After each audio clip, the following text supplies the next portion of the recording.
Ναι, τώρα που νομίζω ότι δεν υπάρχουν πια και ιδεολογικά αγκυλώματα του παρελθόντος, αυτή η σύνδεση του Πανεπιστημίου της Γνώσης με την πραγματική οικονομία είναι υποφελία και των δύο.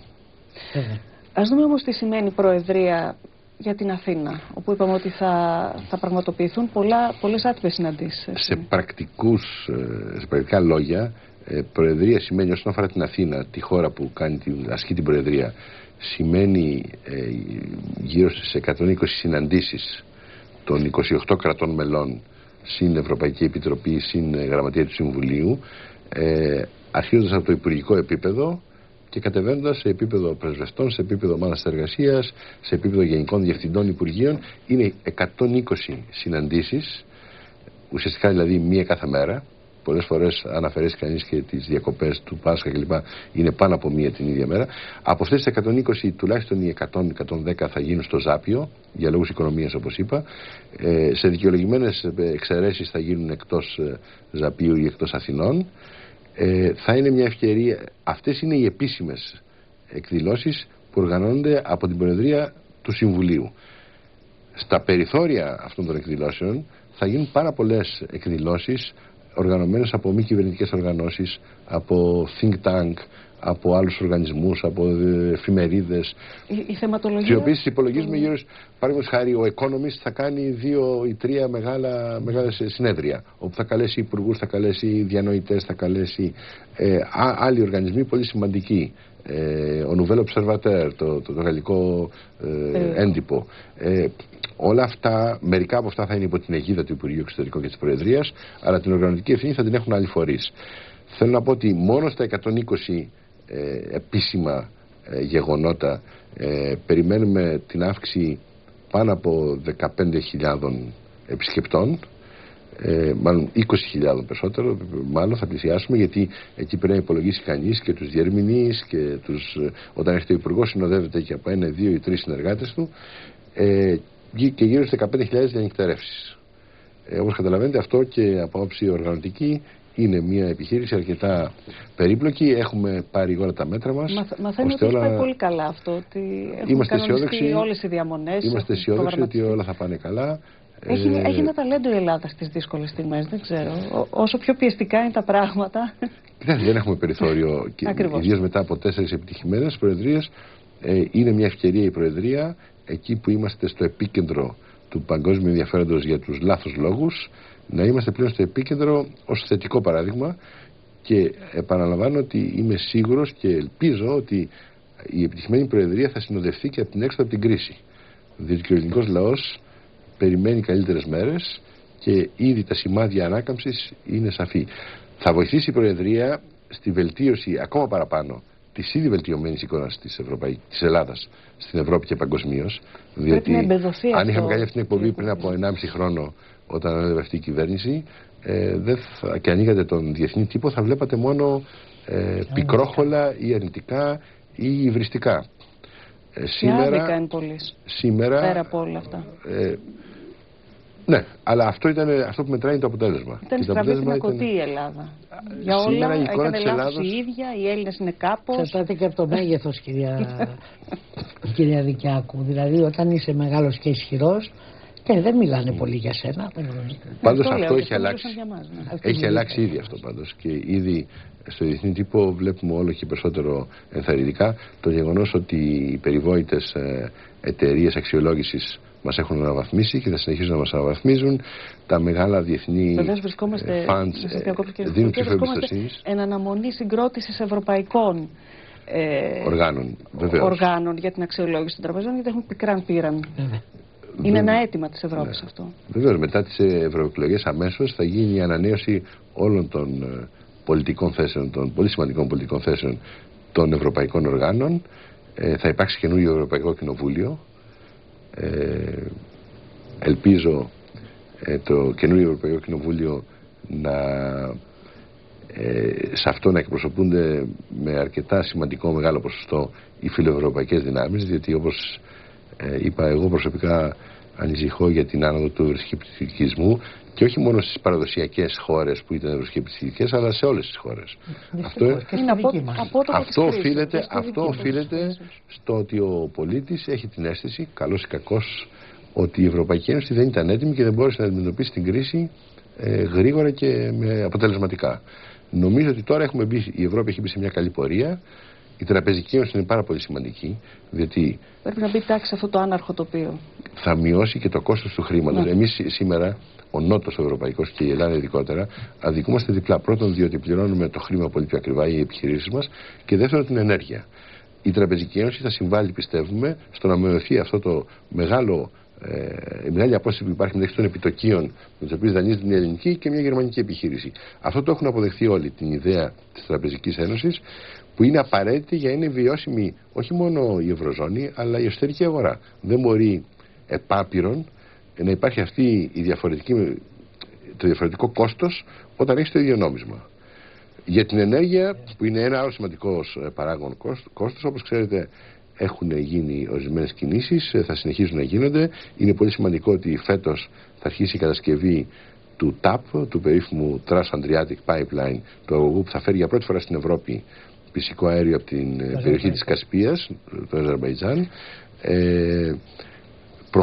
Η κυβέρνηση προχωράει με γρήγορους ρυθμούς την προσπάθεια εξέβρεσης και αξιοποίησης των πιθανών κοιτασμάτων φυσικού αερίου και πετρελαίου στην θαλάσσια και στην χερσαία περιοχή της Ελλάδος. Όλα αυτά διανοίγουν κάποιες προοπτικές, αλλά το πιο σημαντικό είναι ότι με την αλλαγή της ψυχολογίας, με τη βελτίωση της ρευστότητας στην αγορά, πιστεύω ότι όπως και πέρσι πήγαμε καλύτερα, είχαμε λιγότερη μείωση. Πέρσι ήταν η πρώτη χρονιά μετά από πολλά χρόνια που πέσαν έξω οι προβλέψεις των διεθνών οργανισμών, αλλά πέσαν έξω προς τη θετική πλευρά. Δηλαδή είχαν προβλέψει μεγαλύτερη ύφεση από αυτή που έγινε. Εγώ θέλω να πιστεύω ότι φέτος η ανάπτυξη θα είναι μεγαλύτερη από αυτό που προβλέπεται. Η Ευρωπαϊκή Επιτροπή προβλέπει 0,6, προβλέπει 2,9 για το 2015. Ξέρω ότι όλα αυτά μέχρι να μεταφραστούν σε χρήμα στην τσέπη του πολίτη ο οποίος έχει υποφέρει, υπάρχει ένας ετεροχρονισμός, και ξέρω ότι υπάρχουν οικογένειες σήμερα οι οποίες υποφέρουν, αλλά εγώ δεν έχω βρει κανέναν να μου έχει δώσει κάποια άλλη συνταγή με λιγότερο κόστος, διότι η συνταγή της εξόδου από το ευρώ, νομίζω όλοι το έχουν αντιληφθεί πλέον, θα ήταν ολέθρια και νομίζω ότι αυτό το έχουν αντιληφθεί οι πάντες. Μιλήστε μου λίγο για την πολιτιστική διάσταση της Προεδρίας, για να φύγουμε λίγο από τους αριθμούς και τους ανθρώπους που τους επεξεργάζονται, γιατί μας έχουν πικράνει πολύ. Και εσείς και η δημόσια τηλεόραση, επειδή οι ιδιωτικές τηλεοράσεις δεν βλέπω να έχουν καμία διάθεση να παρουσιάσουν την Προεδρία και τις συναντήσεις αλλά και τα αποτελέσματά τους που θα γίνουν, πρέπει να σταθείτε στο ύψος των περιστάσεων που λένε. Διότι ο ελληνικός λαός χρειάζεται πληροφόρηση. Τελικώς λέμε όλοι ότι ο λαός είναι ευρωσκεπτική στήση ή διαμαρτύρεται για το ένα ή το άλλο, αλλά δεν ξέρω και πόσο έχει την αναγκαία πληροφόρηση για το τι είναι η Ευρώπη, ποιος αποφασίζει τι και για ποιο λόγο και ποιος ευθύνεται, διότι δεν ευθύνεται για όλα η Ευρώπη. Ναι, εγώ πιστεύω... Υπάρχουν αρμοδιότητες που είναι των κρατών μελών, δεν είναι όλα της Ευρώπης. Ναι, πιστεύω ότι για να μπορείς να κρίνεις πρέπει να ξέρεις πρώτα, αλλά ξέρετε και στη χώρα μας και αλλού πρώτα κρίνουμε και μετά μαθαίνουμε. Έχουμε κάποιες προκαταλήψεις, μας βολεύει να επικρίνουμε γιατί ζούμε δύσκολες στιγμές και χωρίς να πολύ ξέρουμε αρθρώνουμε ένα λόγο λίγο απλουστευτικό. Ναι. Και οι εκλογές, αλλά κυρίως η Προεδρία. Για τις εκλογές θα υπάρξουν αντεγκλήσεις. Ενώ η Προεδρία είναι ευκαιρία ορισμένα πράγματα αντικειμενικά να παρουσιαστούν.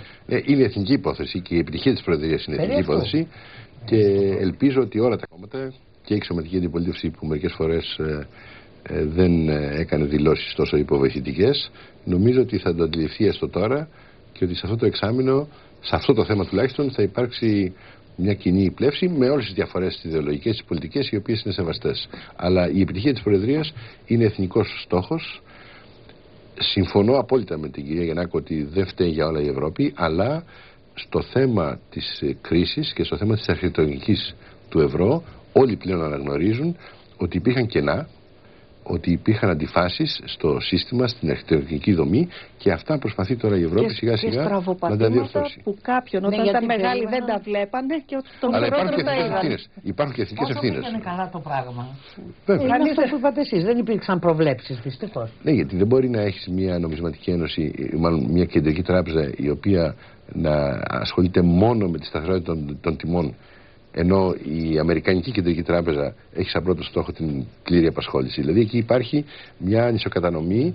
Δεν είχαμε στην αρχή της κρίσης τα εργαλεία, δεν είχε η Ευρωπαϊκή Ένωση και η Ευρωζώνη τα εργαλεία που είναι απαραίτητα για να μπορέσει να αντιμετωπίσει τέτοια κρίση. Υπάρχουν εθνικές ευθύνες. Αυτό που σήμερα προέχει είναι και η Ευρώπη και η Ελλάδα να βγουν το γρηγορότερο από την κρίση.